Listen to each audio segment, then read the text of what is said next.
Welcome to Gaming with MJ and Blue. Let's talk gaming. All right. So today we have actually a special guest involved in our podcast, J-Man. How you doing, J-Man? I'm doing good today. Well, thank you for inviting me to the podcast. I really do appreciate it. It's exciting. Oh, we're excited to have you. It's nice to kind of get some people in here, get different perspectives, different games that people have played around with over the years, what they've liked. So I know And we get tired of looking at each other. Yeah, just you need more people. So opening introductions. Before we get into a little bit more on you, maybe we can just briefly talk about what we've been up to as far as gaming this week. And MJ, do you mind just starting off for us? Yeah, this is our normal section of what have we done this week? So for me, I haven't done too much hightail. I did do some like restructuring of my house because I was tired of it. I made it all in marble and it was very white and it just got to me. So I tore it all down and did something else. But other than that, I haven't really played much. I have done other types of things. I actually pulled the trigger on something on Steam because we talked about that last week. Talked about our wish lists, which I actually downloaded the demo for Earth of Horn and I've been playing that. And then I also found another game called Of Blades and Tales, and I've been playing it a little bit. It's sort of a pixelated type of little adventure thing. So it's been interesting. It was very cheap, so I grabbed it. I snagged it because, anything that's like a few dollars, I mean, that to me just sells it, right? So other than that, I have been playing one other thing, which is a tabletop game. So this is out of the video game genre and into the print and play kind of game. So it's a TTRPG. It's not out yet, but the person who makes it asked me to join and playtest. So I've been rigorously playtesting that right now. So it's kind of like where you take a couple of dice and you make little rooms and you try to do your best at surviving. It's that kind of thing. So cool. Once it's out fully, I can talk about it more, but I don't know that I can talk about it. I have to get permission from him to talk about it because it's not technically published, although it is on Kickstarter. So if you want to look at it on Kickstarter, it's called 2D6 Void. Okay. 2D6 is the dice. 2D6 is the dice because you roll 2D6, but 2D6 Void, if you want to look it up, it's on Kickstarter. Cool. Honestly, I mean, it falls under the category of games. I don't mind talking about board games as a part of this too. I mean, that's always a fun thing. There's so many out there, so many different styles and things. So I think that definitely falls under that category. How about you, J-Man? What have you been up to this week? Anything? Well, I have been playing. I played earlier today. I played The Long Dark, and I enjoyed that again. I had honestly, since I knew we were coming up on this podcast, and I had not played in a little bit, so I wanted to make sure I was kind of fresh on things. So I played that for a couple hours today, streamed it, enjoyed it, and on that. Or during the week, I don't typically play anything like real substantial because, at the end of the day, you just got a few, maybe a half hour, 45 minutes to play games, maybe at the end of the day. And I am actually become more like an old man, and I really have been enjoying solitaire and the solitaire games. Like I pay for Xbox Game Pass Ultimate, and so thus I get the Microsoft version of solitaire. And so I've just been playing this. At the end of the day, I'll spend like 15 minutes on it. And then outside of that, I've been revisiting an old game that I played a long time ago. It's a 97, came out in 97. It was called Total Annihilation. And it's just like it's like these little robots. You build up your army and you go after each other. And I just for whatever reason picked it up. It's on. I bought it in Steam years ago, and I just revisited it a few weeks back and just restarted the main game. And I've just been playing through that. But that's cool. What I've been doing this week. Nice. I love those retro games, and me and MJ have been talking about retro games a lot. There's probably going to be a whole dedicated episode to some retro games. But that's cool. Yeah, we got to watch your live stream today, so that was kind of fun to see. You're kind of getting back into where you were at previously. Yeah. So I've just been in the real world. I've been on a kick of trying to get some projects done around the house, and I have not been Mm-hmm. streaming as much. I've been using the weekends doing that. Mm-hmm. But anyway, today I want to make sure I got some time in, and I really enjoyed that. That was fun. Oh, good. I'm glad. Glad we could facilitate a little bit of gameplay. Mhm. As far as me, I actually got to jump into both Minecraft and Hytale this week. As far as Minecraft, I didn't do a whole lot. It's been a few weeks since I really played. So I jumped in and I'm like, oh yeah, I I don't remember what I was working on. But then after a few minutes, I started remembering, oh yeah, I was working on a sorting system for my iron farm because I have iron going. But as everyone that uses iron farms know, it produces iron and flowers. So you Puppies. have to have, yeah, poppies. So you got to get those separated properly. And then I'm trying to figure out how to use auto crafters so I can immediately turn the iron into iron blocks. So that's been my current process in Minecraft. I've been trying to finish a few farms, so to speak, for those things. And then I did get to jump into Hytale a couple times this week. I did a little adventuring, jumping around, checking out some things. Me and Vunder she found caves and a different kind of dungeon style things. So we ended up going in and raiding those and getting a whole bunch of resources, which was nice. And then on top of that, I've been trying to work on an actual farm for all of our crops and different things, getting all that set up and figured out. So that's been my real play time this week. Again, like you guys, life's busy. I didn't really get a ton of time to play, but what I was able to do, I enjoyed. So Was it an anyway, yeah, underground dungeon thing that you ran into, it was, yeah. or above ground? Because there's these fort things you'll find that are above ground. Mm-hmm. Very interesting. Like they've got like little structures and stuff. Like Mm-hmm. um, it's almost like a village in Minecraft, where it's sort of some structure to it. It looks like a village, you know. Yeah. Yeah, I know, Jay, man, you haven't played Hytale, so I'm sure it's still not information you really have. I took a moment to watch someone playing it for the first time today. It was a little 20-minute segment on YouTube, his first introduction. So I watched through his gameplay, and I have played Minecraft a lot. So what was your take on Hytale, just as a outsider at this point? It seemed like I'm going to be completely honest. I almost wonder, do I really want to dig into something that's pretty similar to Minecraft? Yeah. Yeah. But I listened to what you guys' take were on these things and how there are some polishing that Hytale does a little bit better on some things. So they take a good concept and then improve on it. Mm-hmm. And then that's what you guys are enjoying, is the improvement on it. Yeah. It's still Yeah. got a long way to go. I mean, there's still a lot of bugs. There's still a lot of, after a little while, it can kind of feel lacking just because content isn't fully there yet. It's still early access. They're still trying to get all that stuff ironed out. But generally, initially, and even still, I've been still enjoying it. You can feel it lacks optimization too, because Mm-hmm. you'll walk into a new area or something, and things will just kind of go to a slog for just a few seconds, or you'll teleport and you'll feel like not things aren't quite ready yet. So don't do anything, don't touch anything, otherwise you'll crash. So stuff like that happens, and so Yeah. it's there. There's no optimizations. You know, it feels like early Minecraft. Mm-hmm. Yeah, it's Yeah, pretty accurate. I remember you talking about that in a previous episode. Yeah. Cool. Well, anything else to add, guys? Can't think of anything. All right. Well, I guess I just that'll don't move have that us. interesting life. Sorry. Hey, that's all good. We all are, I think, in the same boat here. Nerds, So yeah. I guess, yeah, just nerds. Yeah, enjoying our stuff. So that brings us up to our guest segment. So usually, J-Man, what we like to start with is talking about people's history with gaming. So if your first time on the podcast. So why don't you share that a little bit with us? What are maybe some of the earliest memories you have of gaming, and what was it? What did you enjoy? That kind of stuff. And sort of related, like your first computer or console or something like that. So don't forget to include that. Yeah, I got it. As my family could say, I've got a long story with video games. So my earliest memory, I know that probably the first time I ever picked up a controller was with my uncle's NES, and so that would play Nintendo by that.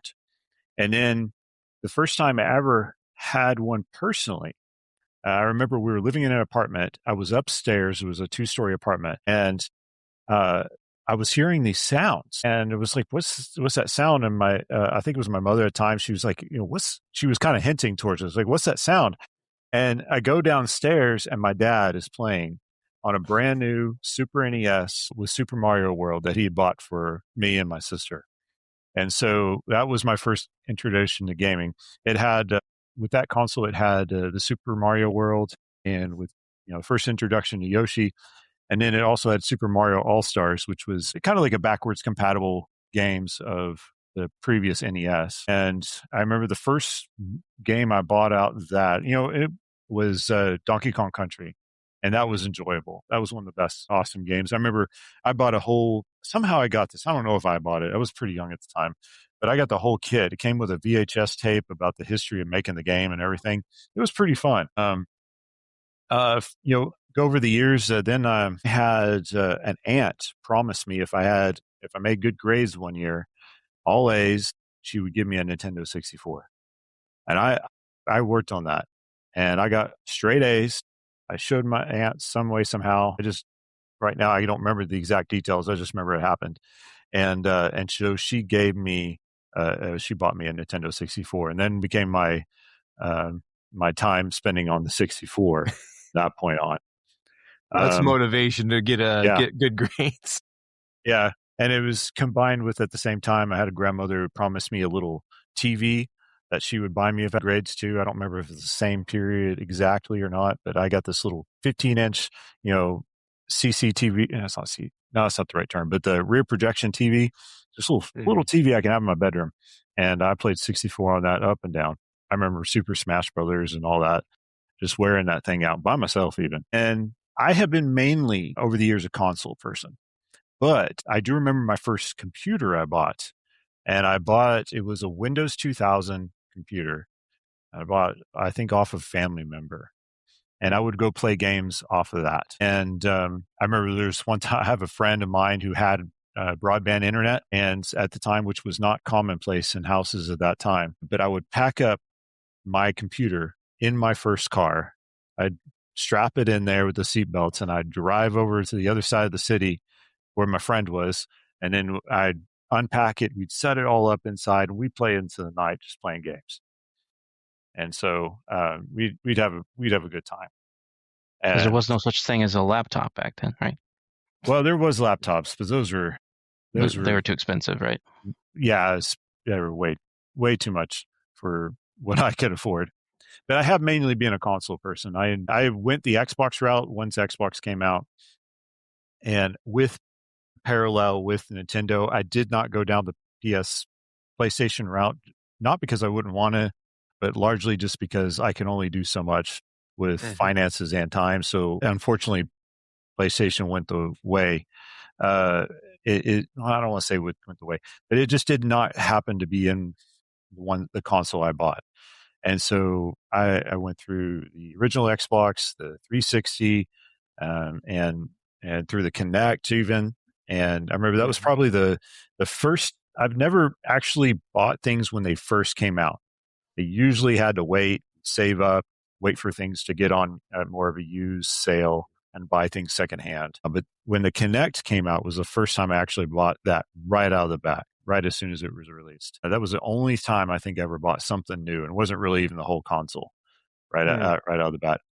But largely console, but I do like PC. And in fact, now I would say today is largely PC is what I play on. Oh, I didn't know that about you. I thought you were still more console. No, I am largely PC. I do fire up my Xbox every once in a while, but I don't have the latest gen of Xbox, and so it's getting more and more dated. And so thus my PC is the most recent gen of playable power, and so I play on it most of the time. And so I'm sure we could get into a lot more details. But because my route through gaming has been largely console due to a number of factors, usually the fact that consoles are more focused on gaming, so you don't have to worry about them wearing out with updates and stuff like that. And growing up not with a lot of income, we were mainly do. We just bought the console. You don't have to worry about it bogging down over time with other programs in the background like PCs often will, and not being able to play your games anymore. They usually will play games throughout their life. As long as they can still fire up, they'll play the game. And so I've been largely that way, and now in recent years going PC.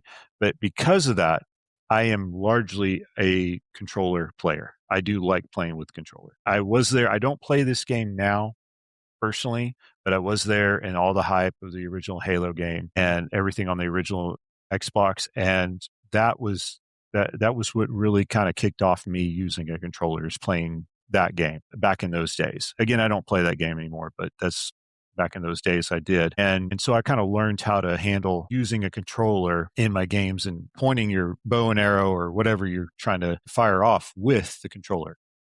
Mm-hmm. So I've gone to the controller route, and I like that. Now there are games that don't necessarily need a controller, and I don't necessarily play them. Minecraft is very easy to just play off keyboard and mouse, and it's not really complicated that way. And like things for like Long Dark, I do play with controller. Mm. But that's my, and I would really like to get more detail, but I think we'd be here for another hour just going through all the nitty gritty.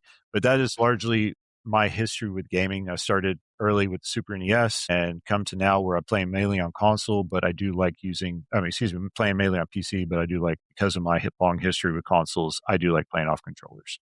Yeah. So, and I'm no hurt to PlayStation. I would, there are titles on PlayStation I would love to play. I just have never gone down that route just because of time, not just the expense. I could probably pay for it now, but just the time it would involve getting into a whole nother genre of games. And I know that's kind of changing in nowadays where they're starting to be more cross-platform, those titles. But yeah, I've been mainly when it comes to consoles, Xbox and Nintendo, and and enjoying that roar. But nowadays, I'm just kind of strictly on PC. I don't even have the latest Nintendo.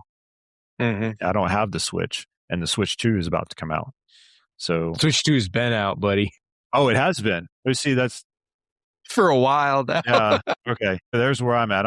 So that shows I'm on PC mainly. Yep. See, Do you have a Switch 2, Blue? No, I do not. I could not justify that for multiple reasons that I will not get into on this podcast. At least not today. As a non-console person, I thought PlayStation was kind of your more expensive console. Is that right? Usually it's like $100 more or something like that. In my opinion, I think both Xbox and PlayStation are about the same.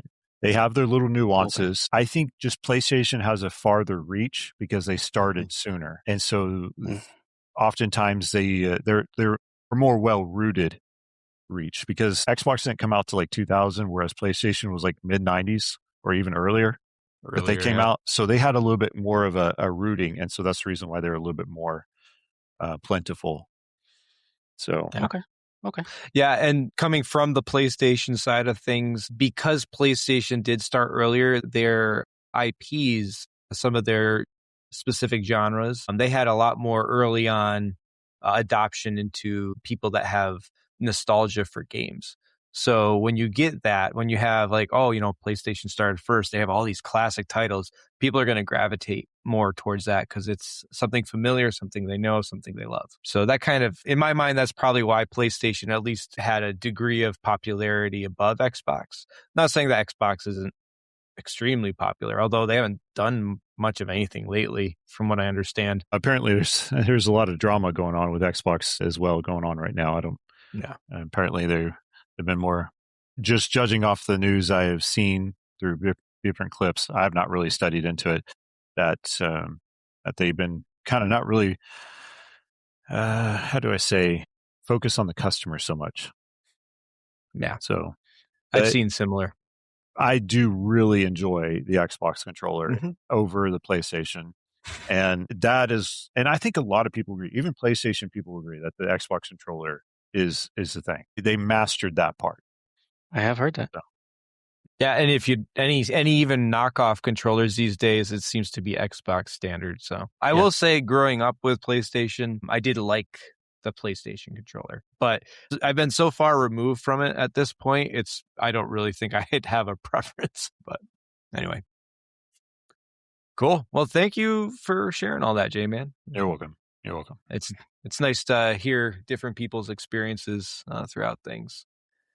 Actually, I wanted to ask him about what he's doing now because it Go was for it. history. So, like, if we opened up your gaming repertoire, what's taking up the time right now?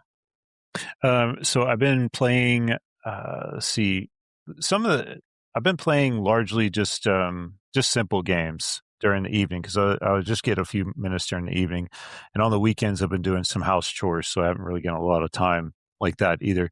But other than the ones I mentioned, some of my go tos is No Man's Sky, and I have been playing. It's not on my Steam list. It's on my Xbox.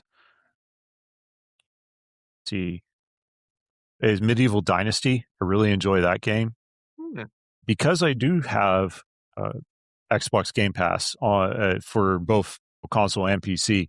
I've been enjoying Flight Simulator 2024, which the Microsoft Flight Simulator. I really enjoy that. I've been playing that, and I'd also dabble in Subnautica time to time. And It's besides the Long Dark, it's Subnautica. I see you stream usually. Yeah. Yeah, I do want to stream more than just those two, but I love Long Dark, so that's what I mainly stream.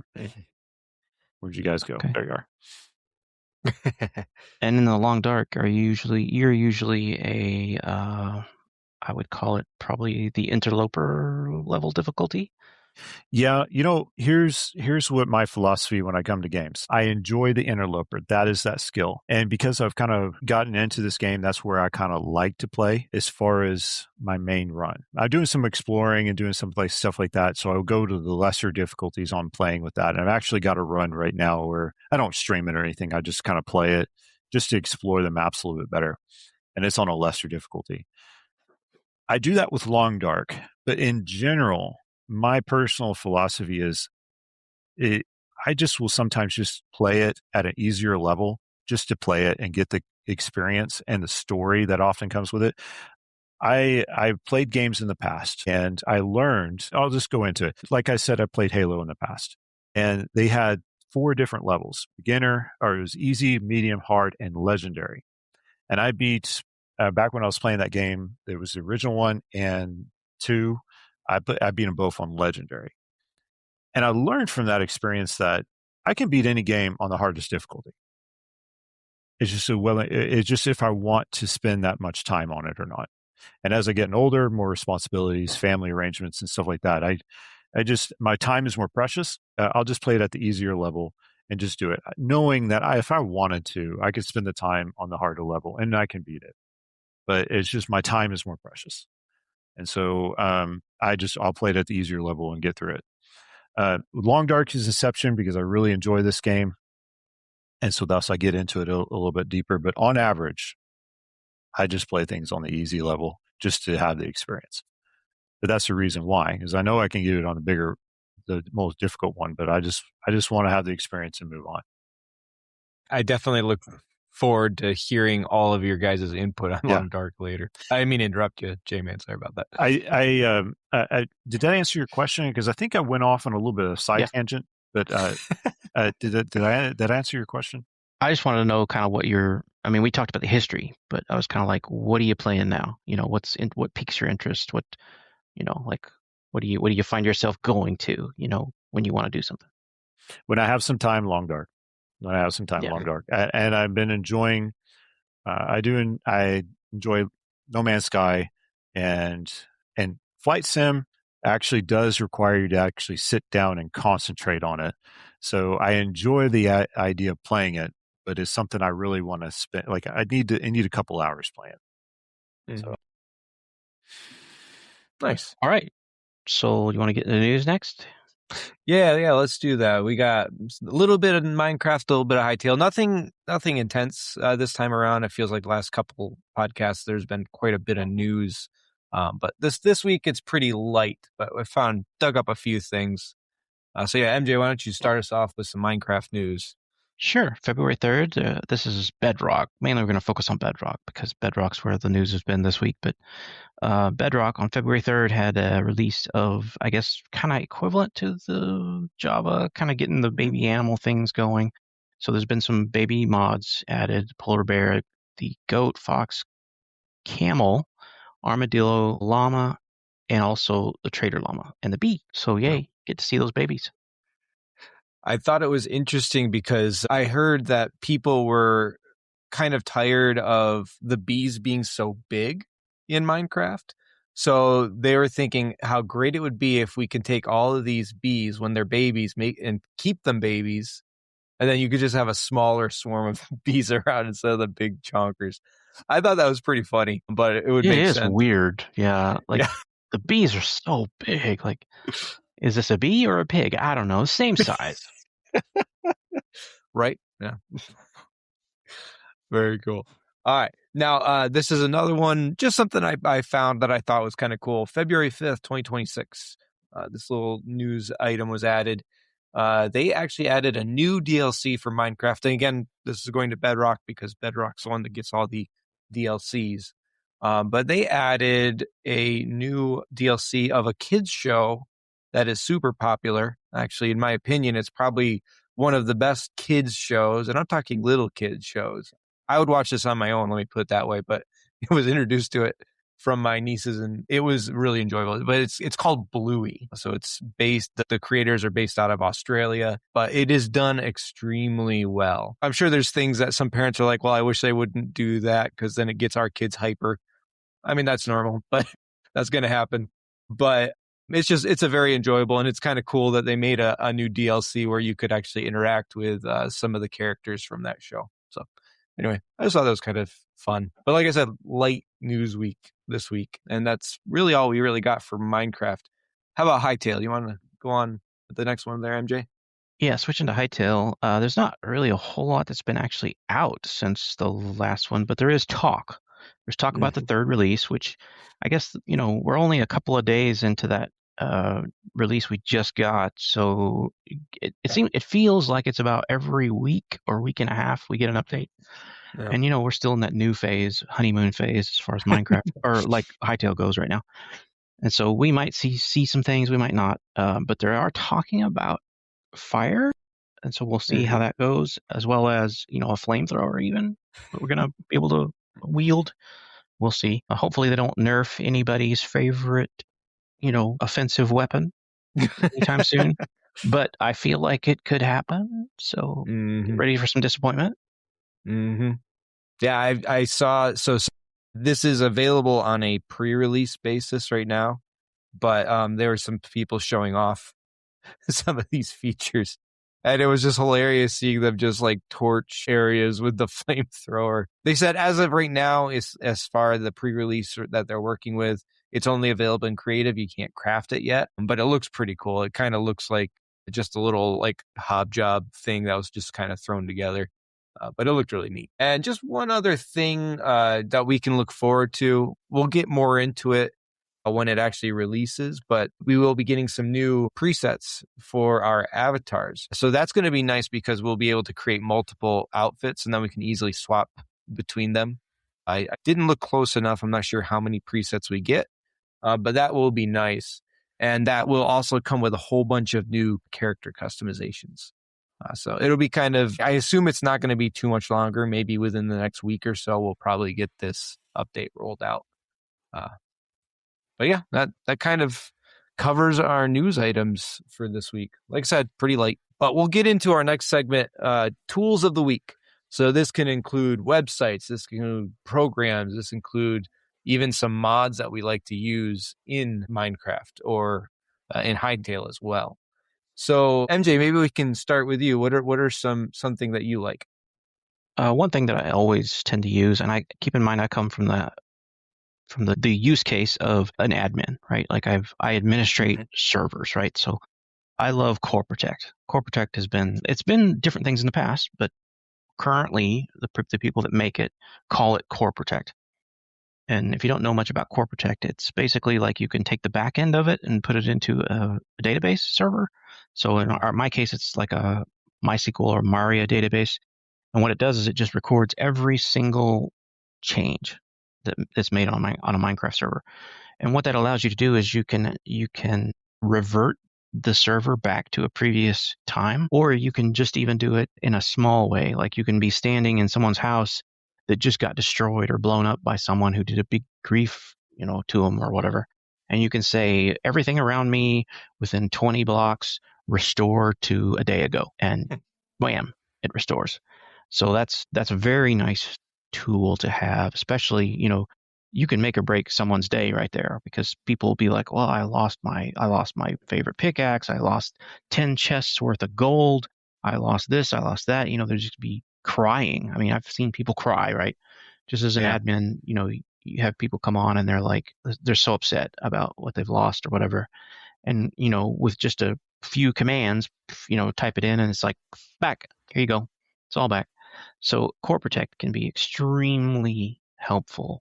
There is a free version. They point you to the pay version when you download it, but you can actually run the free version on Minecraft. However, if you want the latest version, so in some cases that means getting into the beta, because you might be in a situation where you're running a beta, because we always kind of like do a cutting edge kind of thing on our Minecraft servers, right? Or our Hightail servers. You have to go to the Patreon page for Core Protect and then sign up for it there. So you can either be like a regular Patreon and pay for it every month, or you can just pay this month and then you'll get the update.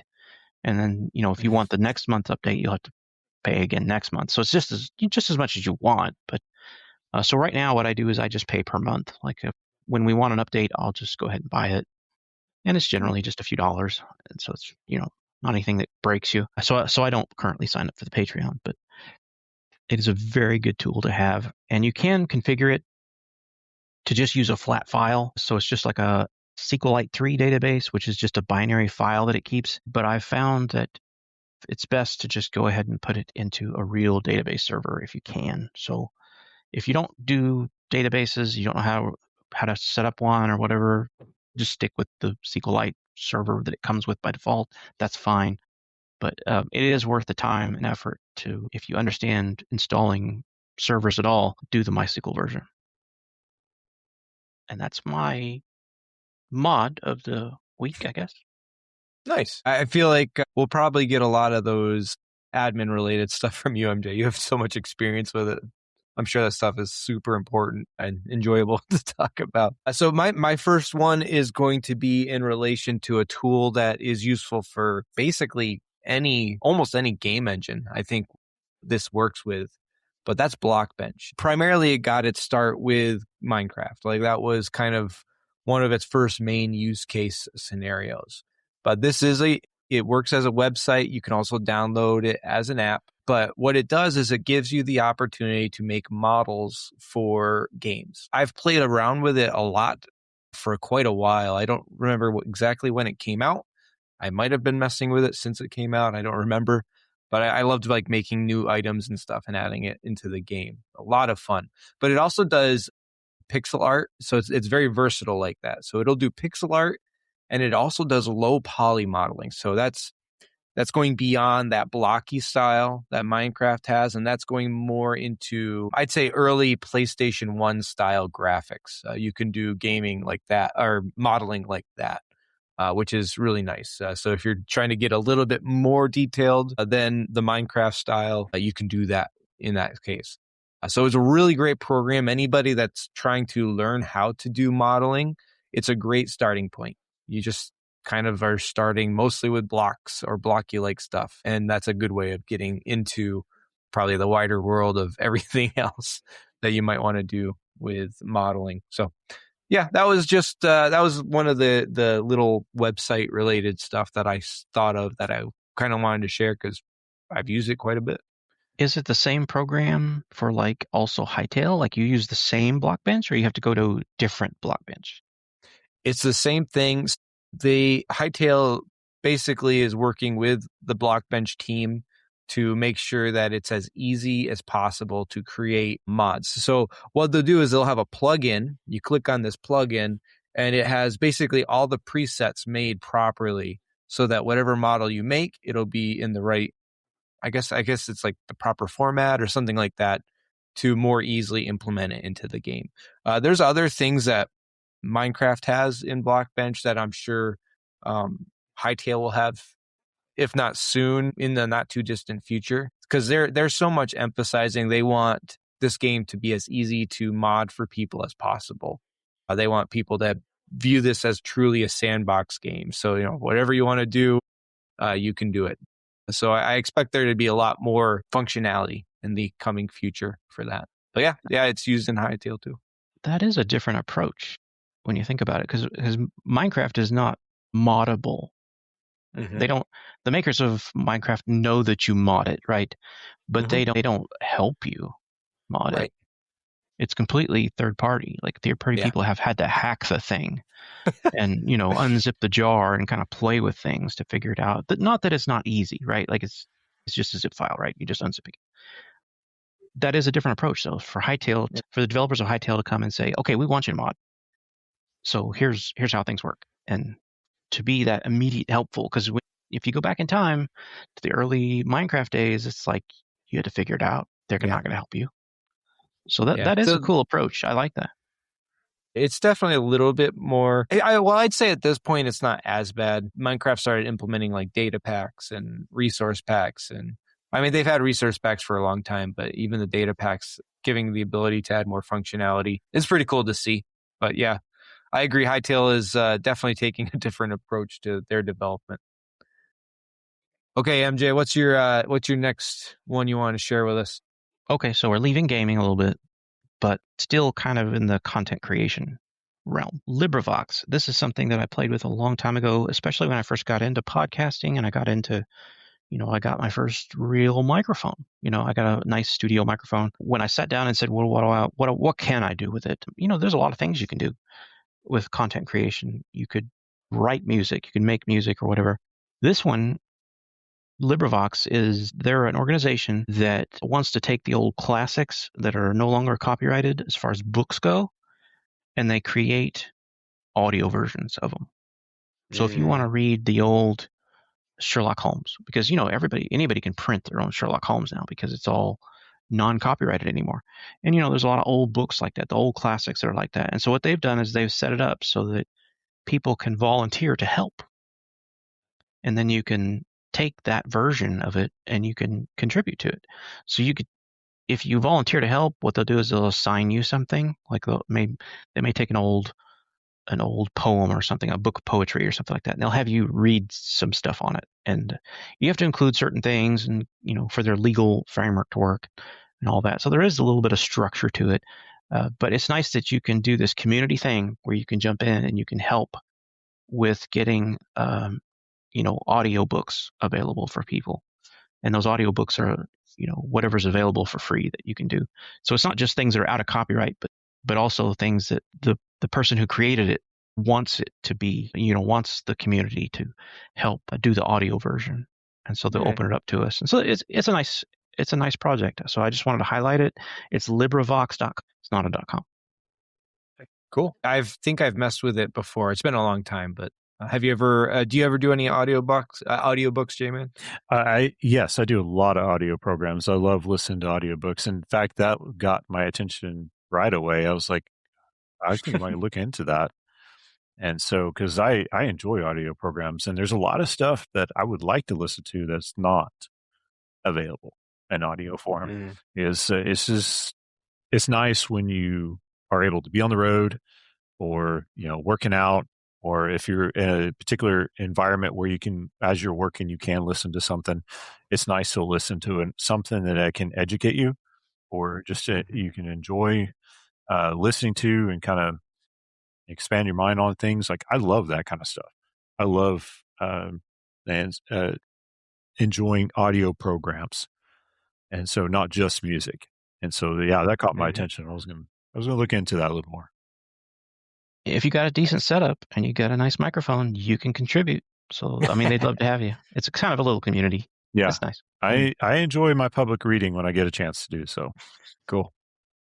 All right, so I just got one more, and this will be super brief, but it's actually a Minecraft mod. So anybody that plays Minecraft knows they added a locator bar in the bottom. So it's supposed to allow you to more easily see what direction another player in the world is at. That's super cool. Problem is they're dots. They're dots and they're colors, and that's all you get. If you're trying to find someone specific, it's not that useful in my mind. But somebody created a mod called Locator Heads, and it basically turns those dots into the specific player head of the person. So if you're trying to find someone specific, and you're not trying to do it in any kind of weird way, but you just want to see, okay, where they are on your locator bar, easy way, you can head that way and you can find them if you're trying to meet up. So I think that's a really cool little side mod, really small, but a lot of fun. That would be very All right. helpful. Yeah, I like it. Okay, great. So this final segment is probably going to be primarily covered by MJ and J-Man because it is all about The Long Dark. I have played.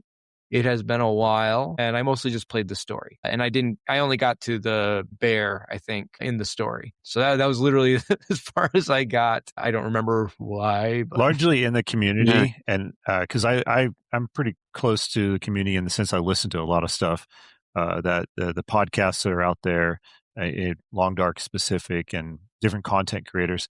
Largely in the community, that episode, which is episode 2, is not very well liked. Not everybody really likes that episode with the okay. bear. Is that with the spear Yeah. and you have to? Yeah.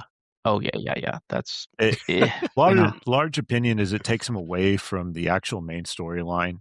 I mean, it's tied to it. It gives them a direction to go with some more story in regard to everything. But it focuses a little bit more on the bear, whereas the main story is trying to get another place and help another person.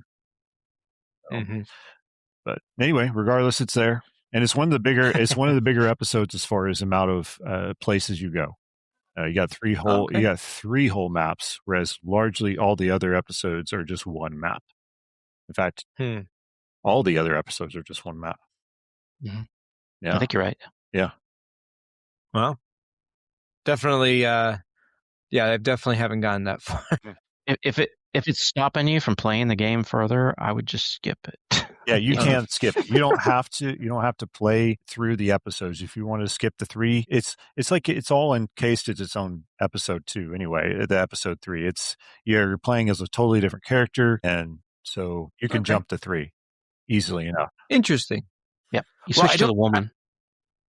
I don't really remember if I played much of it. So like I might have gone to the bear and then that might have been all. Like I might not have gotten very far after that. So it might not have been I stopped because it was too much for me or I just got bored. I just don't really think I think I got busy and just other games to play. But so actually I thought I'd ask you guys because you're going to be doing most of this talking. When it comes to this game, did you guys emphasize the story a lot, or did you just, when you first got it, were you just only focused on the survival open world style of it? What was yours?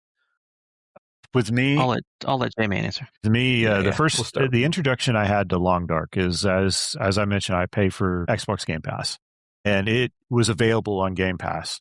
So I had saved it as a download, and eventually I did get around to actually playing it, and it was a few months before it was going off the list of Game Pass, and I played the story because when I come to games, that's what I really enjoy is the story aspect. You know, I don't care about the picture or anything like that. I just want the story. So I played the story through that was available at that time, which was up to 3. And so, but that was how I got into it myself. I enjoyed the story. And then after that, I kind of played around with the challenges and then getting into a regular survival. Nice. How about you, MJ? I got into it in early access where, they were just working out the mechanics of everything. So there was no story at all. There was no menu system for the story or anything. It just dropped you right into a sandbox playing where you're just surviving. It's cold, you have to figure it out. A lot has changed since then. Do you have a Kern? Did you pay for a Kern to be put in somewhere? No, I didn't. Oh. I didn't get on the Kickstarter. That's the Kickstarter. Okay. Yeah, I didn't kickstart it. I got in right after that, probably was like when I got it. And it was fun, but it would do things like it would still stick you with time change, like when you were cooking you just had to wait till it was done Okay. cooking. Like you had to stare at the stove until it was done cooking. So that it was kind of that mechanic, because they were still working things out. They were working a lot of stuff out. And they hadn't even put the story together yet, but you could tell it was in the works. Most people, when they play this game, they consider the story to be the tutorial. It's a really, really long tutorial, but it gets you familiar with everything. And once you're done, you're done. Nobody goes back to it. Yeah. And in fact, the developers have said when they first came out with this game, the concept was to make it the story as the main game, but then everybody just really loved the survival aspect of it. And so the survival aspect became the main game.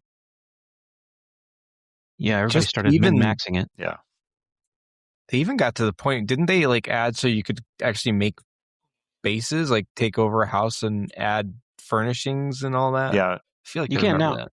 It's called Yeah. Safe House Customization. And then that was in the works for a long time. They just finally had implemented it sometime last year. I think it might have been about this 2024 December, I think maybe is when they came out with that. Thought that was Yeah. an interesting concept for a game like this. Yeah, yeah. It's not all their decisions are not all win-win. They've made mistakes along the way too, when you think about it. Like the cougar. I don't know how J-Man feels about the cougar, but it was implemented very haphazardly. And honestly, at this point, they could probably just take it out. Nobody cared. But the way they implemented it at first was actually pretty well liked, but it was just problems. To me, they should have just fixed it. But what they ended up doing was taking it away and jerked it away. Like you couldn't play it anymore. And then they added it back in, but it was a different way, a completely different mechanic. And that is not well liked. It's J-Man can talk more about it if he's ever played it. So with the whole cougar, I did not play that original version with the cougar. The general consensus is a lot of people didn't like it. The community kind of wishes they would have waited a few days because they had released it like midweek and then took it away that same midweek. So it didn't have a chance for people that would play on the weekends to actually play and get a chance to try it out. So some kind of wish they would at least have gotten it a week so that they can get a full community feel for it. And then they got this new version in, which has its bugs with it, not bugs in the sense of it's the playthrough, but in the sense of like the concept of it. And many kind of wish there was a more hybrid method between the two different spots. And somehow some hybrid. And you can listen to different content creators and they have their ideas, and some of them seem pretty sound as far as a good balance between the two. But yeah, the cougar was it was it was it was there. It's there. It's nice. I'm still afraid of it, to be honest. When you open a game, just for Blues being able to know what we're talking about, when you open a game and you start a game, it will ask you, do you want the cougar? So it's kind of an option. Is a yes, no. If you don't want him, then you don't have to worry about it. If you do want him, well, then, what's going to happen is the mechanic will kick in. And in the old days, when it first came out, that first part, it was a mechanic where he was just kind of there and he would do things to you. Like you wouldn't see anything. You wouldn't see a cougar. And it would just drop hints that he's coming around. Like you would find dead things in your path. Like he was disturbing, it's kind of like a cougar's hunting you or something. And then it would just happen. You would just be attacked. And you could get rid of him if you wanted, but what you had to do is you had to find his lair and you had to throw in explosives to get rid of him. And then he would go away for a while. If I have that right, I think that's how the old mechanic worked. And so there was like you could see him, but it was like very far away. It was, you wouldn't really, you just get the sense of it. It would be mostly like the scare tactic was there. Yeah. And now it changed. So with the original one, the only time you actually seen the cougar was with the original concept was when it was actually attacking you. You couldn't pause the game and get into a mod and fly around and look for it. You just could not find it. It was not there. It only came in when it attacked you. Now you could see signs that it was around, like what MJ was saying, but you just would not be able to. It was not possible to physically see it. in game. That was the way the original concept was. Now you can see it from a distance as a very and it can see you from a distance too, and it'll start coming after you with the right circumstances. Um, so you can chase it and hunt it down, and that's what the community kind of wanted. And that's the reason why the original uproar was like, I can't chase it down. That's what I wanted to do. I wanted to hunt it. And that was the community feel. And that's the reason why they pulled it. Um, and, but that original concept was that way. It just happened. And then you did have a chance. I miss saying this, but you did have a chance after he attacked you to whatever weapon you had in your hand to fire at it, and that was your chance to kill it. Outside of that, you never seen the cougar. Yeah, it would give you one chance. You basically got one shot at it, and if you miss, you would have to go through that you whole have to cycle wait till again. It'll have to happen again. But believe me, you're not in a situation to do much, because once he was done with you, you're eviscerated. Yeah. Yeah. I've often you're hurting. He's like the big boss of the game. Pretty much. That's what they were going for, is like a big boss. Now you can't go back to that version and play it and find it out. You have to do some modifications and get and it would be best to actually have a separate program file for another whole Long Dark program file, and go back to that and then play that and you have that experience. You can do that. That is possible. It's a little hacky, but you can. And cool. Some people do that. Some people that's all they do is they get on stream and they say, hey, we're just going to do some cougar hunting today. And so they'll go back and they'll do that. But that's just kind of whatever you're doing, whatever you like and however you like playing it. Yeah, it was jerky and it was weird, but I can kind of see what they were doing, because people were crying for like a cat, some kind of big predator, because everybody has already defeated the bears and the moose, and so it's kind of like, what's the next big thing? What's the next big thing? And so they kind of went with it, and it just got implemented kind of weird. In my stream today, someone made a comment about it, and I was like, I wonder if this would have been another big predator, and not just get a polar bear. It should be bigger, bigger and more aggressive than a regular bear. I wondered about that, but that they're about ready to be done with this game, so they're moving on to other things. Yeah, it's in its twilight for sure. Like next month, I think, is the final story update. So this will be it. And there might be fixes later after it, but that's it. They're going to focus all their resources on the new version, which is the Long Dark 2 Black Frost. So, and I can totally understand that, because we've had a good run. I got to tell you, what game has had this much love for 15 years, 14 years? I mean, it's been a long time. And the developers have given it a lot of love. They care about their own employees. At least that's what they say on their screen when you fire up the computer, the program. And it seems like through all the history I've been familiar with, that this is the case. They care about their employees, and then they also care about their customers. Is that the right word? They're gamers. They're the players. And so, although they've not met deadlines, they've been honest in other areas. They made sure that the promises outside of deadlines have been kept outside of there. And it's really appreciated that. And they've also been a mainly in-house development team, from what I understand. They've not tried to do things like what Subnautica, the developers for Subnautica, has sold their program to another to get more resources, and now that's a whole drama situation there. They've kept it mainly in-house, and not, even though it took more time, it allowed them to put more love into the game. Yeah, I think more than once it's won the award on Steam for labor of love. And that's true. I mean, it really meets the spirit of that award, labor of love, because it was a labor of love. You could really tell that the developer of it is just, they love their game. Yeah, that's good. That's what you want in a developer.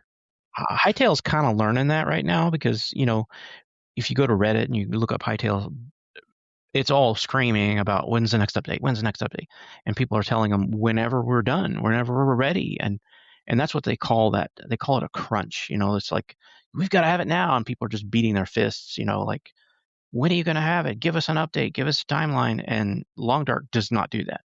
Mm. Like we're done when we're done. Yeah. Yeah. Yeah. That's not a bad thing. J-Man, MJ's talked about this in previous podcasts, but what draws you back to the Long Dark? Because obviously it's a game that even now you've had a little bit of a break from it, but even today you went right back into it and you're saying you enjoyed it. So what is it usually that draws you back to that game? I do like the survival aspect of it, and just being able to survive by your wits, and I enjoy that aspect of it. And you're taking care of, all your needs. See, what's a good way to put this? Just the survival aspect of it. I enjoy that. I don't know why it's with particularly the Long Dark. I think it's not necessarily the setting. I think it really comes out in, as we were talking about, the love that the developers have put into this game altogether. Because I can see, I personally don't particularly care for the cold, but this game, it has a lot of love put into it that it allows someone to really enjoy it, even though it might be a setting where you don't necessarily want to be at yourself. And I like maybe that's why I don't pick it up. Yeah, as much. I'm tired of the cold. Yeah. I don't particularly enjoy the cold, but I enjoy this game. I do enjoy this game, and yeah. Cool. It's a valid question, and everybody that plays the Long Dark is going to have a different answer, or probably a very similar answer, and that it's just beautiful. Like, even the art style, it has a character to it that is kind of timeless. Like, you don't need a huge, powerful graphics card, because they didn't go for that. It's got enough. It's enough there that you can get it, and it's just the style. It's just the art style. But that whole feeling of, you just died. It's very likely your fault, if not definitely your fault, because you did something. You need to learn about what you did, because that's the process. You died. Now you need to learn how you died and why you died, and fix it, and don't do this next time. And then you play again. It's almost like I know a lot of people call it the roguelike element. They call it roguelike. And the reason they're saying roguelike is because they're hearkening back to the game Rogue, which, if you ever played Rogue, which a lot of people haven't, so they don't quite understand this, I have. Rogue is a killer game that is out to kill you all the time. And it's you will die more than you will succeed. And it's one of those things where it's just so hard that it keeps people coming back. Like, I've got to get to the next level. I got to get to the next level. And so that's why they call it a roguelike. And the other reason they call it a roguelike is because once you died, that's it. There is no save game. Okay? You're not going back. You can't save scum, right? It's not made for that. Obviously, you can do a backup of the files. You can restore the files. There's tricks around it. But most people don't bother with that. And so it's built to be that. It's like, you just died and that's it.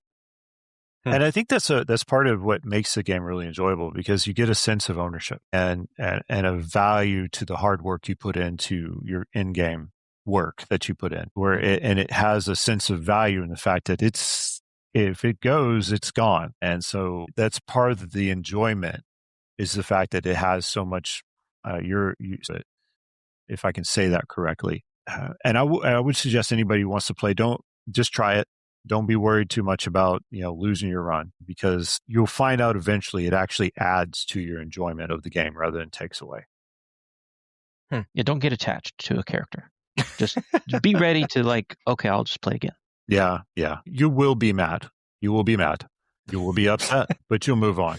You move on, and you'll rage quit, and then you'll come back. Yeah, and then your next round will be even better. It'll be even better.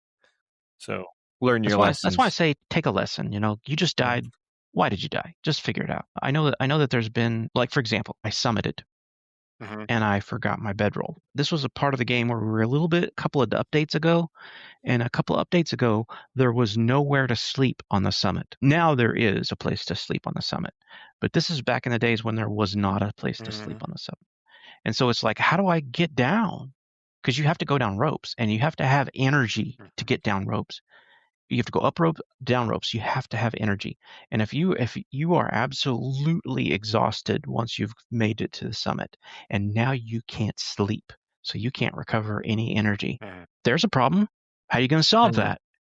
What most people do is they just jump off and they die and they start over. Or you can say, hey, let me look in my bag here. What can I do? And I ended up thinking, okay, well, I've got tons of coffee and I just made it back. And then as I'm like almost zero health and drank my last coffee and scrambling back to the mountaineer's hut, which is the closest, safest place to the summit, back on normal level, there's that ownership that J-Man was talking about. Like, I made it back, though I made a silly, stupid, deadly mistake. And I'm sure J-Man has something very similar to talk about. Those experiences, they stick with you. Yeah, they do. They do. But as I mentioned, it actually, trust me, it adds value to the game. It adds to your enjoyment of the game. You'll rage quit in the moment. You'll rage quit in the moment. But as you keep trying, you'll actually develop a more love for the game. Nice. Well, guys, we've hit a little over an hour. Did you guys have any closing thoughts on The Long Dark? Any recommendations for people? Anything like that? I do recommend The Long Dark. It's a fun game. What we just talked about doesn't appeal to you. One unique thing you can do is if you go into the story mode can save. So you can do saves as you go along with the story mode. And when we say save, it doesn't mean you don't save when you play survival. Your game does save. So like if you shut it down for the evening and you come back a few days later, you can bring that back up. What we're meaning is if your character dies, that save goes away. Subnautica has a similar thing with it. It's permadeath is what it's called, permadeath. And if you go hardcore on Subnautica, if you die, that run is done, and you have to start anew. If that intimidates you, just try the story mode. Do the first episode. By the time you get done with the first episode, you're pretty well educated as far as how to play the game. Then you can get into the challenges. The challenges, once you finish the challenge, you don't play that run anymore, but it's a good stepping stone into survival. And then play some of the lower difficulties of survival, and where you can run around and you can have some play. If bear maws you, those lower difficulties, generally you're not going to die. Actually, surprisingly enough, even in the higher difficulties, one mauling, you won't die unless you are like 10% condition or less. But you can run around and get attacked and be okay with those little lower difficulties, and then work yourself up to the higher ones. So I recommend it. If you're going to buy one, if you're going to buy the main title, as far as the downloadable content, if you got room in your budget to go ahead and get the next one, go ahead, go for it. It opens up some more maps, and you can have some more places to explore. Or if you just want to buy the first version and play the story, because the story comes with the first version. If story is all you want, the original title is all you need. And in fact, I think they actually separated that now. They may actually have that separated in price, separated games. But anyway, yeah, I recommend The Long Dark. It is a fun game, and it's a good community too. There's a lot of content creators out there that love the game. They're really welcoming too, as far as you coming into their channels and their streams and making comments. It's a good roundabout community. Everybody's very helpful. Like any streamer, you go into their channel and say, hey, how do I do this? How do I get to this area? Or how do I survive this or whatever? They will 100% help you. Like, that's just how they are. That's just how this community is. That's nice. Hey, while we're on that subject, go check out go check out, Undercover J-Man on Twitch and catch his stream when he streams. Is it exactly just Undercover J-Man on Let me look it up real quick. Twitch? Yeah, why don't you plug it for the fun of it? Yeah, so let's go to my channel. It's Undercover J-Man, one word, and between the J and the M, it's underscore. But if you find me, my icon is a picture of me scuba diving. That's my channel. And then I have my YouTube channel. Let me go to it. And it's the same thing. It's Undercover J-Man. And what I'll do is I'll try to put this in the show notes too, just to make it easier if people want to actually look you up and see what you played. What do you put on YouTube? Honestly, right now, the only thing I have on YouTube is the Long Dark. I chose not to put my Subnautica streams on there just because I was having trouble with them with the first set and the video quality was not all that great. So I did not do that. And as far as everything on my channel, they are my VOD videos from Twitch and I just edited them. Mm-hmm. I do try to edit them, especially any new ones. I will edit them, get pauses out of there, and so that it's pretty strictly just the gameplay. But I don't have not streamed directly to, or not streamed, but not posted really anything just directly on YouTube just yet. That will come in the future though. Once I get everything set up at my home that I've been working on, I'll probably end up streaming more often. Nice. Yeah. Well, we definitely look forward to that. Go check them out. Check them out. All right. MJ, you have anything you need to add for the end of the podcast? Can't think of anything. Is there any kind of overhead stuff we need to talk about? Management? Next really, episode? just plugging our stuff. Next week, you know, I guess? maybe we can do that. Try to do that from now on. Maybe I can add something at the end of this, just during my editing. I can add a little what we'll talk about next week or next week with MJ and Blue or something like just for the fun of it. But I will plug our website, which has all the links to all our socials. I figured it'd be easier to do it that way instead of trying to plug everything to people. But our website is MJ and Blue, and it's AND, not the and symbol. So it's MJ and Blue Gaming, all one word, .card, CARRD.co. So mjandbluegaming.card.co. Look us up on there. We have a little bit of a bio, and then we have a little bit of info on the podcast itself. And all of our links are there, including buy us a coffee if you feel like it. No pressure, but maybe it can help us out in the long run, especially with all the editing softwares and different things that we are playing around with to get this working really well. But I think that covers everything. Cool. I'm Blue. It was nice talking with everybody today. I'm MJ. I'm J-Man. Have a good one, everyone.